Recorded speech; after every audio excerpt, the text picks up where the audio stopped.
یار تو اتنا بھی کیا مصروف کہ اپنے دوست کے لیے 5 منٹ بھی نہ نکال سکے؟ ایک بار میرے ساتھ چلنا، اسفند نے روحان ہاشمی کی میز کے سامنے بیٹھتے ہوئے کہا۔ روحان اس وقت ایک اہم بزنس فائل دیکھ رہا تھا۔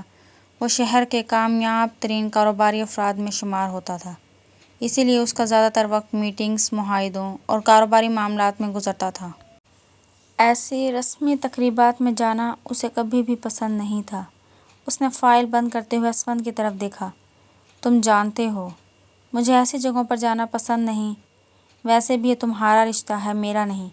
ساری زندگی تم نے اس لڑکی کے ساتھ گزارنی ہے، میں نے نہیں۔ اسفند فوراً ہنس پڑا۔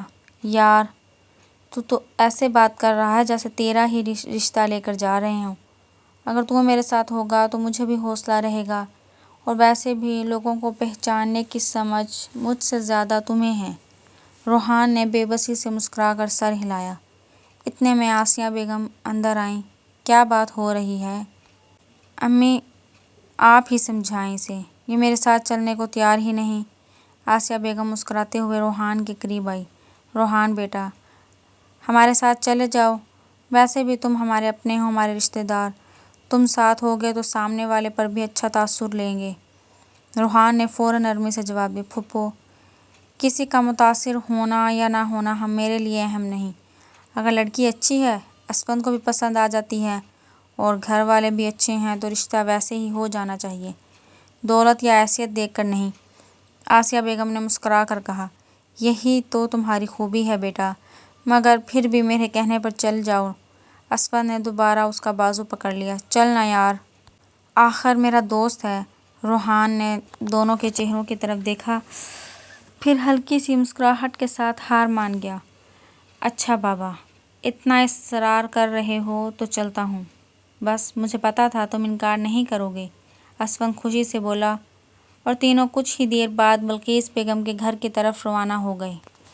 کچھ ہی دیر بعد ان کی گاڑی بلقیس بیگم کے گھر کے باہر آ کر رکی۔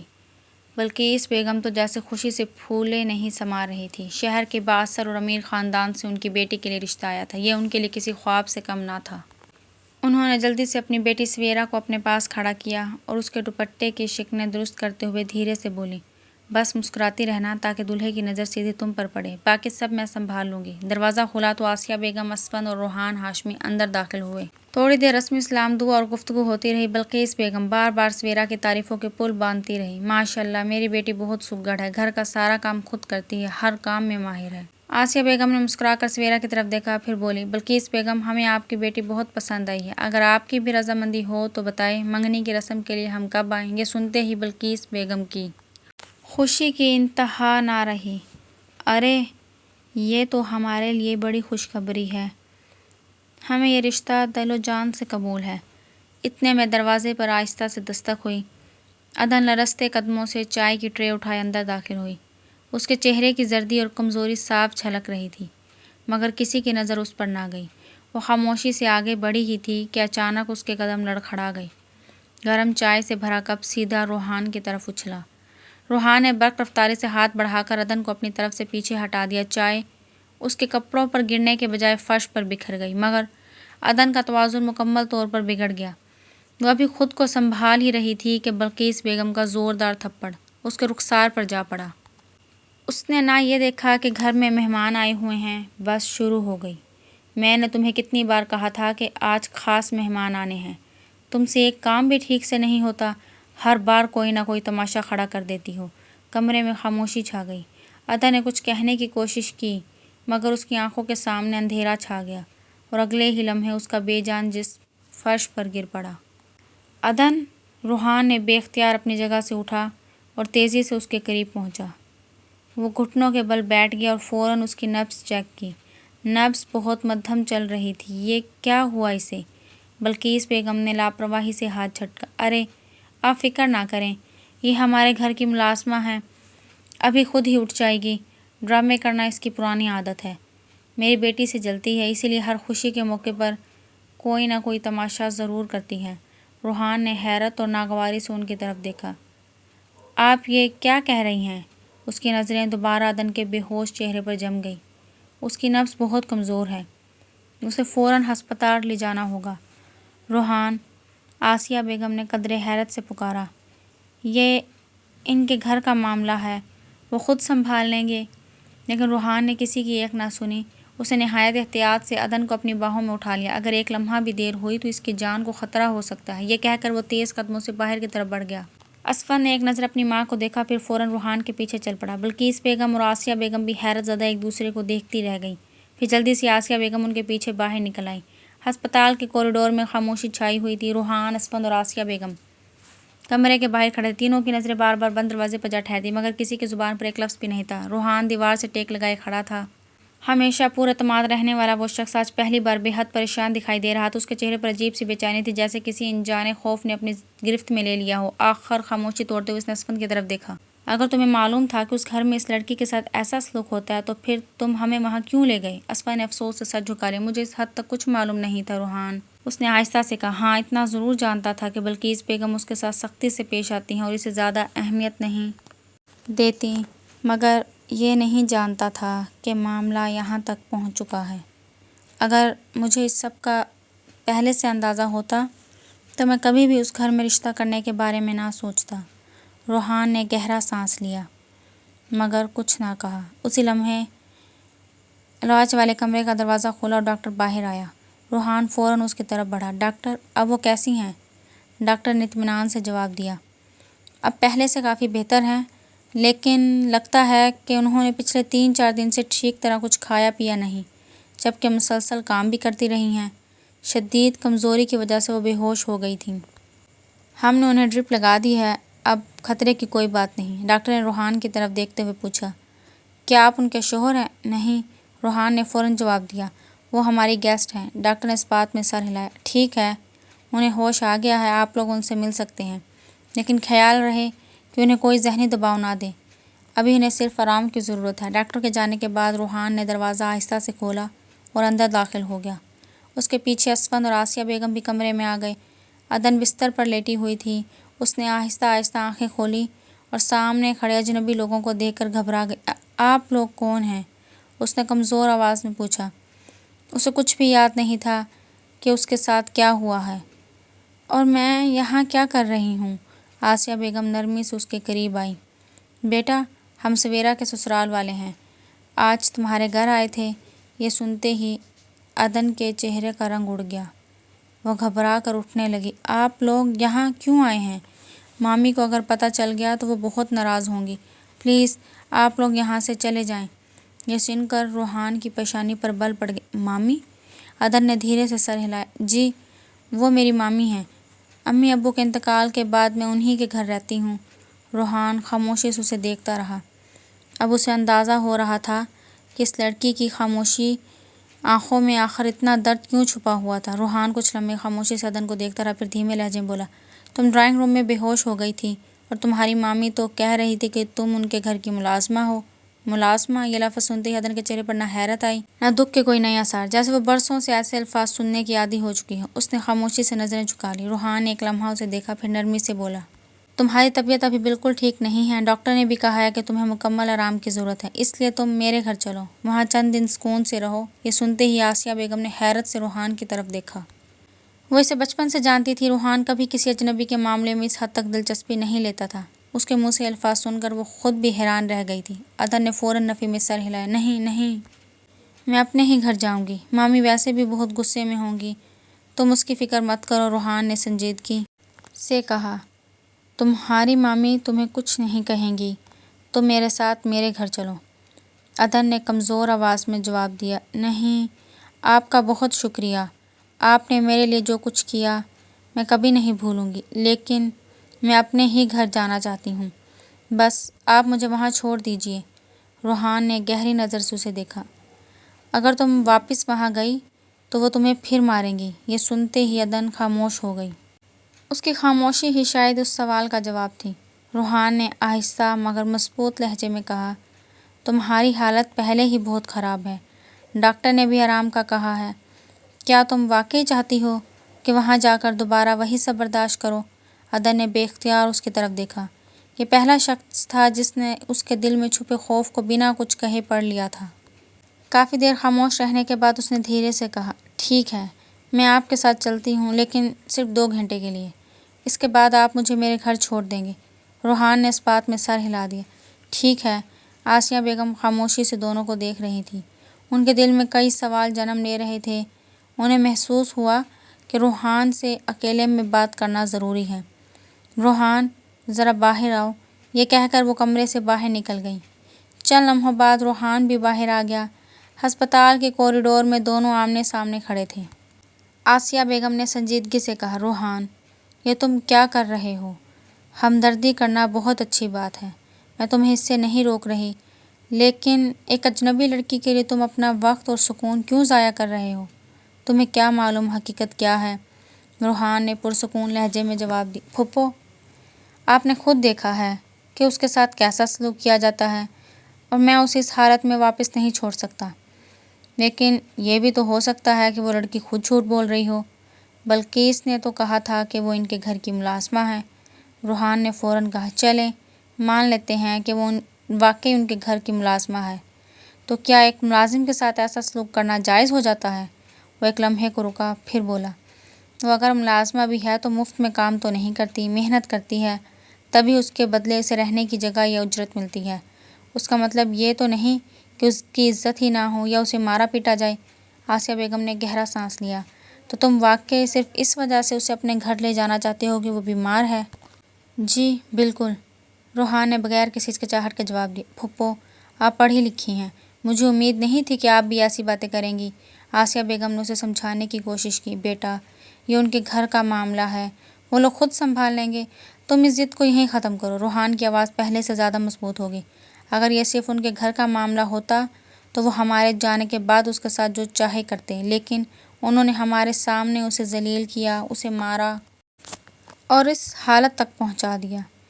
اب یہ ان کا صرف ذاتی معاملہ نہیں رہا۔ آسیہ بیگم نے حیرانی سے اسے دیکھا۔ یہ تم کیا کہہ رہے ہو روحان؟ آخر تم اس لڑکی کے لیے اتنے پریشان کیوں ہو؟ روحان نے چند لمحے خاموش رہ کر ان کی آنکھوں میں دیکھا، پھر ہلکی سی مسکراہٹ کے ساتھ بولا، اگر میں یہ کہوں کہ آپ کے بھتیجے کا دل اس لڑکی پر آ گیا ہے تو… ایک لمحے کے لیے آسیہ بیگم چونکی، مگر اگلے ہی لمحے ہلکا سا مسکرا دی۔ تم جھوٹ بول رہے ہو، انہوں نے پر اعتماد لہجے میں کہا۔ میں تمہیں اچھی طرح جانتی ہوں روحان، تم ایک سمجھدار انسان ہو اور تمہارا معیار بھی میں جانتی ہوں۔ وہ لڑکی، وہ تو تمہارے معیار کی بھی نہیں۔ سچ کہوں تو آج میں نے اسے دیکھنے کے بعد اسفند کے لیے بھی اس رشتے کے بارے میں دوبارہ سوچنا شروع کر دیا ہے۔ اور تم چاہتے ہو کہ میں تمہارا بھی…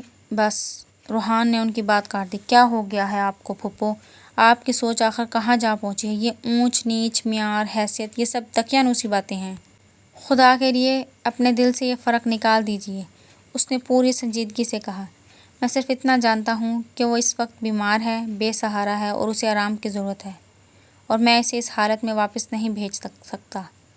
پھر اس نے دو ٹوک انداز میں کہا، اور اب فیصلہ ہو چکا ہے، عدن میرے ساتھ میرے گھر جائے گی، اور بس جائے گی۔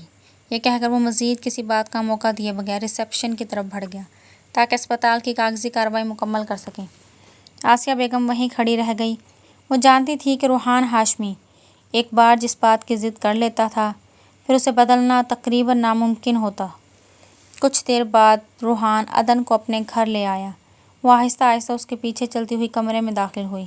روحان نے دروازہ کھولا اور نرمی سے کہا، تم یہاں بیٹھ جاؤ۔ عدن خاموشی سے بیڈ کے کنارے بیٹھ گئی۔ روحان نے ساتھ رکھی میز سے پانی کا گلاس اٹھایا اور اس کی طرف بڑھا دیا۔ پہلے پانی پی لو۔ عدن نے دونوں ہاتھوں سے گلاس تھاما اور آہستہ آہستہ سارا پانی پی لیا، پھر گلاس واپس اس کی طرف بڑھا دیا۔ روحان نے گلاس میز پر رکھا اور کمرے میں لگے انٹرکام کی طرف اشارہ کرتے ہوئے بولا، یہ انٹرکام ہے، اگر کسی بھی چیز کی ضرورت ہو تو صرف ایک کال کر دینا، میں یا گھر کا کوئی ملازم فوراً آ جائے گا۔ عدن نے ہلکا سا سر ہلایا، جی، میں تھوڑی دیر آرام کر لیتی ہوں، پھر آپ مجھے میرے گھر چھوڑ دیجیے گا۔ روحان نے اس کی بات کا کوئی جواب نہیں دیا، صرف اتنا کہا، پہلے آرام کرو، باقی باتیں بعد میں کریں گے۔ عدن نے خاموشی سے سر ہلایا اور بستر پر لیٹ کر آنکھیں بند کر لیں۔ روحان دروازے تک پہنچا ہی تھا کہ اچانک رک گیا۔ عدن، اس کی آواز پر عدن نے فوراً آنکھیں کھول کر اس کی طرف دیکھا۔ جی؟ روحان چند لمحے خاموش رہا، پھر سنجیدگی سے بولا، تمہاری مامی کی کال آئی تھی۔ یہ سنتے ہی عدن کے چہرے کا رنگ ایک بار پھر اڑ گیا اور اس کی انگلیاں بے اختیار چادر کو مضبوطی سے پکڑنے لگیں۔ وہ بول رہی تھیں کہ اب اس کو اپنے ہی پاس رکھو۔ نہیں، وہ ایسا نہیں کر سکتی، وہ گھبرا کر بولی، چاہے وہ مجھ سے جتنی بھی ناراض ہو، مگر وہ مجھے اپنے گھر سے نہیں نکال سکتی۔ اس کی سانسیں تیز ہونے لگیں۔ روحان فوراً اس کے قریب آیا اور بستر کے پاس گھٹنوں کے بل بیٹھ گیا۔ عدن، پرسکون ہو جاؤ، ابھی کسی بات کا دباؤ مت لو، اس نے نرمی سے کہا۔ میں تم سے وعدہ کرتا ہوں، میرے ہوتے ہوئے تمہیں کوئی کچھ نہیں کہے گا۔ عدن خاموشی سے اسے دیکھتی رہی۔ اب آرام کرو، باقی باتیں بعد میں کریں گے، روحان یہ کہہ کر اٹھا، دروازہ آہستہ سے بند کیا اور کمرے سے باہر نکل گیا۔ بمشکل آدھا گھنٹہ گزرا ہوگا کہ نیچے سے ایک تیز آواز پورے گھر میں گونج اٹھی۔ کہاں ہے وہ منحوس؟ آج اسے نہیں چھوڑوں گی۔ عدن چونک کر اٹھ بیٹھی۔ وہ اس آواز کو پہچانتی تھی، مامی! دوسری طرف ڈرائنگ روم میں بلقیس بیگم غصے سے لال پیلی ہو رہی تھی۔ کہاں چھپا رکھا ہے اسے؟ بلاؤ اسے میرے سامنے۔ آج اس کی ایسی خبر لوں گی کہ ساری ہوشیاری نکل جائے گی۔ گھر کے تمام افراد حیرت سے انہیں دیکھ رہے تھے۔ اتنے میں روحان پرسکون انداز میں سیڑھیاں اترتا ہوا ان کے سامنے آ کھڑا ہوا۔ چیخنے چلانے کی ضرورت نہیں ہے۔ بلقیس بیگم نے اسے گھور کر دیکھا۔ مجھے پہلے ہی شک تھا، وہ لڑکی ضرور تمہیں اپنے جال میں پھانس لے گی۔ کہاں ہے وہ؟ اسے میرے حوالے کرو۔ عدن کہیں نہیں جائے گی، روحان نے دو ٹوک لہجے میں کہا۔ تم ہوتے کون ہو اسے روکنے والے؟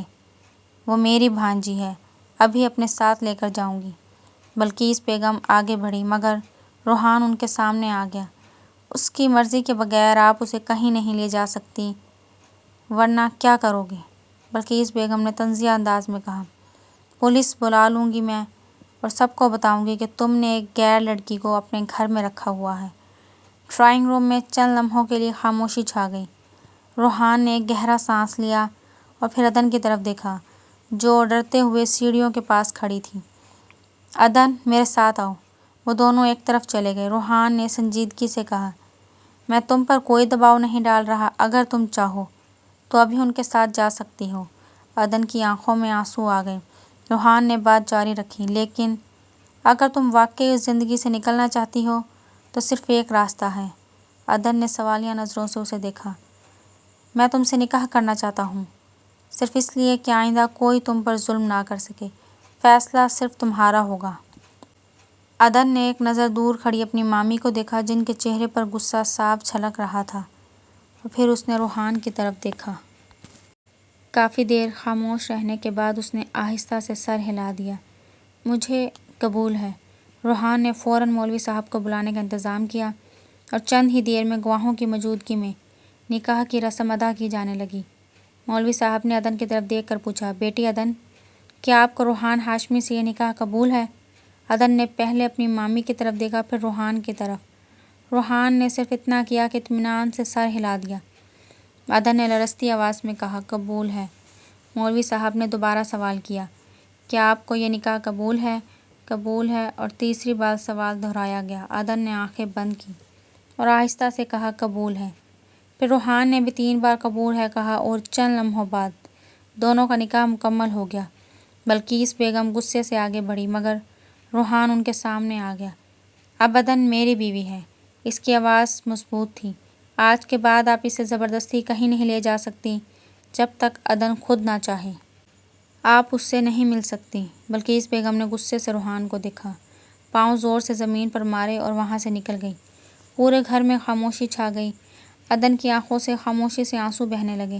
اس نے آہستہ سے روحان کی طرف دیکھا، آج اگر آپ نہ ہوتے تو شاید میرا کوئی بھی نہ ہوتا۔ اب تم اکیلی نہیں ہو۔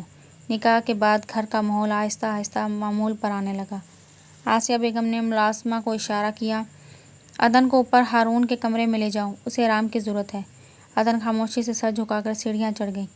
اس کے قدم ابھی بھی کمزوری کی وجہ سے لڑکھڑا رہے تھے۔ کچھ دیر بعد روحان بھی کمرے میں داخل ہوا۔